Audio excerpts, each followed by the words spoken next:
నేను అభివృద్ధి చేస్తాను, అక్కడ ఖచ్చితంగా చేస్తాను. మీ దానికి కూడా అదేం థర్డ్ వార్డ్ వేరే ఏం కాదు, ఖచ్చితంగా. మొన్న లైట్ కూడా నేనే ఇప్పించాను. వేరే వాళ్ళకి 410 crores వచ్చినాయి. 410 crores 210 crores ఉట్టి చర్చలకు వచ్చినాయి.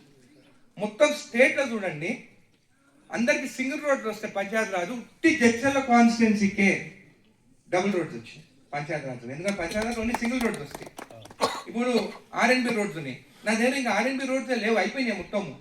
ఈ రోజు కొన్ని ఊరుకొండలు అక్కడ పంచాయతీ రాజ్ రోడ్ని ఆర్ఎన్బి కన్వర్ట్ చేసుకుంటున్నాను, ఆ నిధులు కూడా తెచ్చుకోవాలని చెప్పేసి.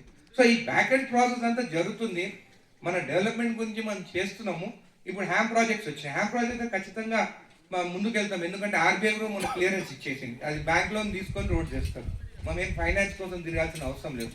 బ్యాంక్ లోన్స్ అని 210 kilometers 210 crores almost highest. Panchayati Raj minister సీతక్కకి 130 కోట్లు వస్తే మనకు 210 కోట్లు వచ్చింది. ఏది పంచాయతీ రాజ్ అంటే మినిస్టర్ కన్నా ఎక్కువ జడ్చలకు వచ్చింది.